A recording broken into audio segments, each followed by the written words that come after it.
She told me she was going on a girls-only weekend. Her best friend forgot to remove me from the private story. First video, her on a boat, sitting on another guy's lap. I didn't say a word, just canceled her return flight. 2 days later, she was sleeping at the airport. Before we start the story, huge thanks for 4,000 subscribers. I'm so grateful for all the support. Let's keep it going. If you're new here, hit that subscribe button and help us reach 5,000.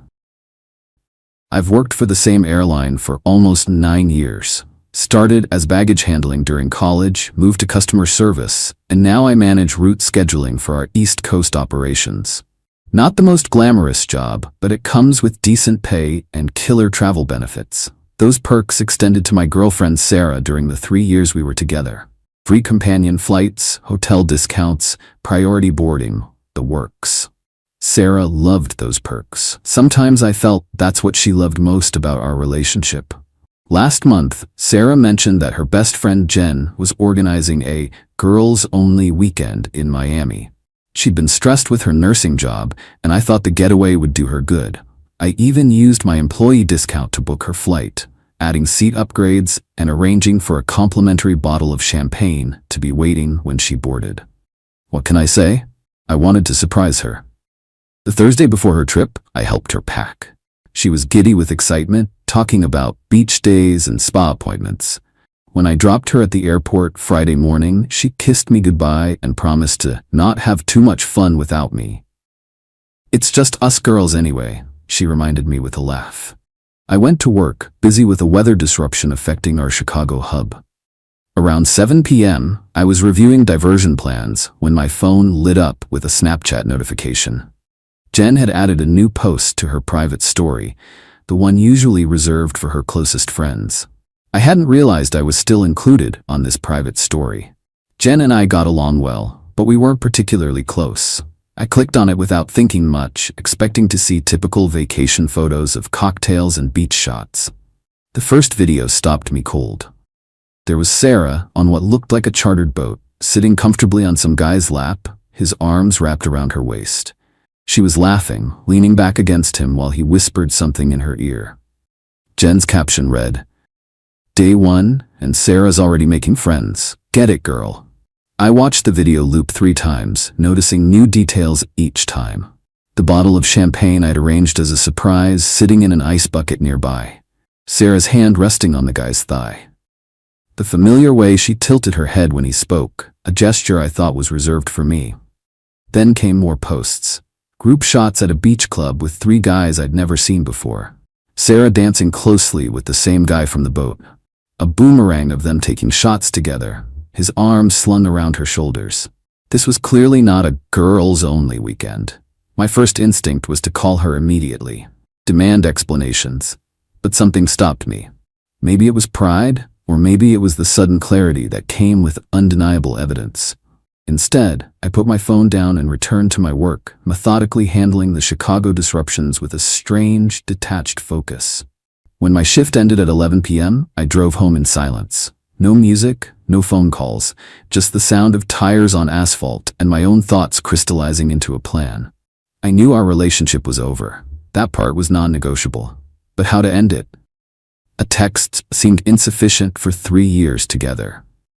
A dramatic confrontation wasn't my style, and ghosting felt immature. No, this needed to be handled differently. When I got home, I opened my laptop and accessed the airline's employee portal. Sarah's return flight was scheduled for Sunday evening. I looked at the passenger information, noting that she'd used my companion benefit with my employee authorization. Company policy was clear. These benefits required ongoing employment and relationship status verification. I didn't actually cancel her ticket. That would have been too obvious and potentially against company policy. Instead, I submitted an update to HR regarding my relationship status and removed her from my employee benefits profile, effective immediately. The system would automatically flag her return reservation for payment verification since the companion benefit was no longer valid. She would still have a seat, she'd just need to pay for it at the airport. At full last-minute fare pricing. Then I went upstairs and began methodically packing her things, not in anger or haste, just efficiently sorting what was hers from what was mine. Clothes in suitcases, toiletries in boxes, books and knickknacks carefully wrapped. 3 years of accumulated belongings organized and ready to be moved.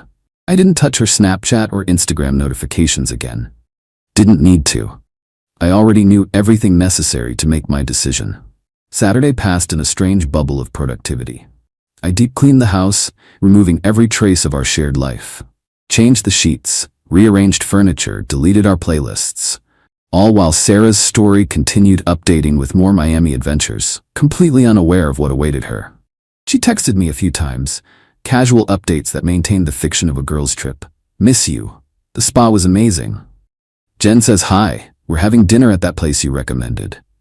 Wish you were here, don't work too hard. I replied with equally casual responses, giving no indication that anything had changed. Glad you're having fun, weather looks perfect. Say hi back, enjoy the food. Miss you too, see you tomorrow. Sunday afternoon I checked the flight status. On time. Then I drove to her sister's house where I knew she had a spare key. Megan answered the door, surprised to see me with a car full of boxes and suitcases. Is everything okay? She asked, confusion evident on her face. Not really, I replied calmly. Sarah and I are done. These are her things. Her eyes widened. What? Why? What happened? I handed her my phone, open to Jen's story from Friday. She told me it was a girls' weekend. It wasn't. Megan watched the videos, her expression shifting from confusion to understanding to anger. She handed the phone back. I'm so sorry, I had no idea. Not your fault, I assured her. But I need to leave her stuff here. I'll be changing the locks tomorrow. She hesitated but nodded. Of course, I'll help you unload. After everything was placed in Megan's garage, I handed her an envelope. Could you give this to Sarah when you see her? It's my only copy of the house key and an explanation letter. I will, she promised. Then, unexpectedly, she hugged me. For what it's worth, you deserved better. Sunday evening came, and with it, the scheduled landing of Sarah's flight. I imagined her at the airport in Miami, trying to check in, being told her companion benefit was no longer valid. The confusion turning to panic as she realized the full fare was nearly $600. The scramble to find that much available credit on her maxed-out cards. I didn't need to imagine what happened next because Megan texted me updates. Sarah just called me freaking out, said there's some issue with her ticket and she missed her flight. Then an hour later, she asked me to Venmo her money for a new flight. I told her I knew everything.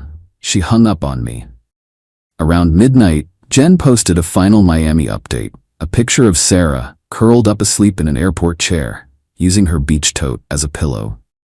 Caption, stranded in MIA because of ticket issues. Guess the party's officially over. I went to bed in my newly rearranged bedroom, surprised by how peaceful I felt. Monday morning, my phone exploded with notifications. Sarah had finally pieced everything together and was livid. Her texts came in rapid succession. You knew? And you let me sit at this airport all night? Answer your phone, you coward. I had to sleep on the floor because of you. How could you do this to me? After 3 years? I didn't respond to any of them. Around noon, she tried a different approach. Please, I can explain everything. It's not what it looked like. That guy meant nothing. It was just harmless fun. I love you. Only you. Please talk to me. Still, I maintained my silence. By evening, she had managed to book a budget flight home and went straight to our house, now just my house, only to find her key didn't work. According to the security camera notification, she rang the doorbell repeatedly, then sat on the porch for almost an hour before finally calling her sister. Megan picked her up and presumably delivered both her belongings and my letter. I know this because at 9:42 p.m., I received one final text from Sarah. I never meant to hurt you. I know that doesn't matter now. Goodbye. It's been 3 weeks. I've heard through mutual friends that Sarah moved in with Megan temporarily before finding her own place. She's telling people I overreacted to her making a new friend in Miami. Jen apparently feels terrible about the role she played and has been trying to contact me to apologize. I haven't responded. At work, I received a commendation for my handling of the Chicago disruption. Apparently, my laser focus that night after discovering Sarah's betrayal resulted in some of the most efficient recovery planning my supervisor had seen. The house feels different now. Emptier, but also lighter somehow. I'm sleeping better than I have in months, which makes me wonder how long I've been carrying the weight of suspicion without acknowledging it. Yesterday, I used my employee travel benefits for the first time since everything happened. Booked myself a solo trip to Seattle for next month. 1 seat, no companion fare, no champagne surprise. Just me, deciding where I want to go next. Sometimes the most effective revenge isn't about making grand gestures or public scenes. It's about stepping aside and allowing natural consequences to unfold. It's about reclaiming your own peace while someone else frantically searches for their next available flight. And sometimes, the best response isn't what you say, it's what you don't say. The silent recognition that some relationships, like some flights, are simply not worth waiting around for.